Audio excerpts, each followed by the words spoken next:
Hi అండి, అందరూ ఎలా ఉన్నారు? బాగున్నారా? నేను బాగున్నానండి. ఇవాళ నేను మీ ముందుకి కరివేపాకు పొడి చాలా చాలా ఈజీగా చేసేసుకునేటట్టు నేను షార్ట్ వీడియో పంపించానండి. తప్పకుండా చూసుకోండి. యాక్చువల్లీ కరివేపాకు పొడి ఎలా తయారైందంటే, మన దగ్గర ఉన్న కారపొడితో నేను మిగతావన్నీ వేశాను. అదేం వేశాను ఈ షార్ట్ వీడియోలో చెప్పడం కష్టం.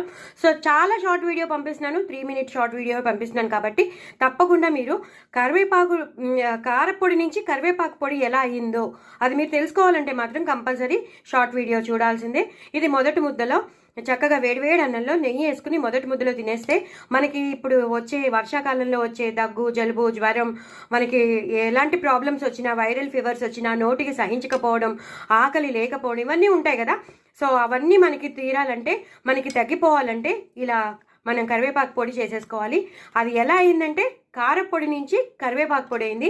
సో ఎలా చేసుకున్నానో మాత్రం మీరు తప్పకుండా చూడండి, చేసుకోండి, హెల్దీగా ఉండండి. ఇది చాలా చాలా హెల్దీ అండి. ఎంత హెల్దీయో నేను చెప్పలేను, అంత హెల్దీ. తప్పకుండా చేసుకోండి. పిల్లలకి, పెద్దలకి ఎక్కువ మంచిగా నెయ్యి వేసి పెట్టండి. మొదటి ముద్దలోనే మొదటి ముద్ద అంటే ఒక ముద్ద కాకుండా 2-3 ముద్దలు తినేటట్టు చక్కగా ఎక్కువ నెయ్యి వేసి పెట్టండి. చాలా చాలా హెల్తీ. మన డైజెషన్కి మంచిది, మన గట్ హెల్త్కి మంచిది.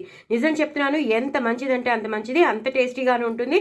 నేను ఏమేమి వేసి చేశానో మీకు తెలియాలంటే మాత్రం తప్పకుండా 3 మినిట్ వీడియో చూసేసుకోండి. చాలా చాలా టేస్టీ అయిన కరివేపాకు పొడి, కారపొడి నుంచి కరివేపాకు పొడి అయినది. సో తప్పకుండా మీకు తెలుసుకోవాలని ఉంటుంది.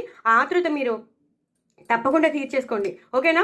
అసలు వెంటనే మీరు చేసుకోండి. ఇలా హ్యాపీగా చేసి పెట్టేసుకోండి. హ్యాపీగా మీకు వారం 10 రోజుల వరకు మీరు చూసుకోక్కర్లేదు. పెద్దవాళ్ళకి, పిల్లలకి, అందరికీ మొదటి ముద్దలో పెట్టేసేయండి. మీరు కూడా తినేసేయండి. చక్కగా హ్యాపీగా హెల్దీగా ఉండండి. నా ఛానల్ మాత్రం సబ్స్క్రైబ్ చేసుకోవడం అస్సలు మర్చిపోద్దు. బాయ్ అండి.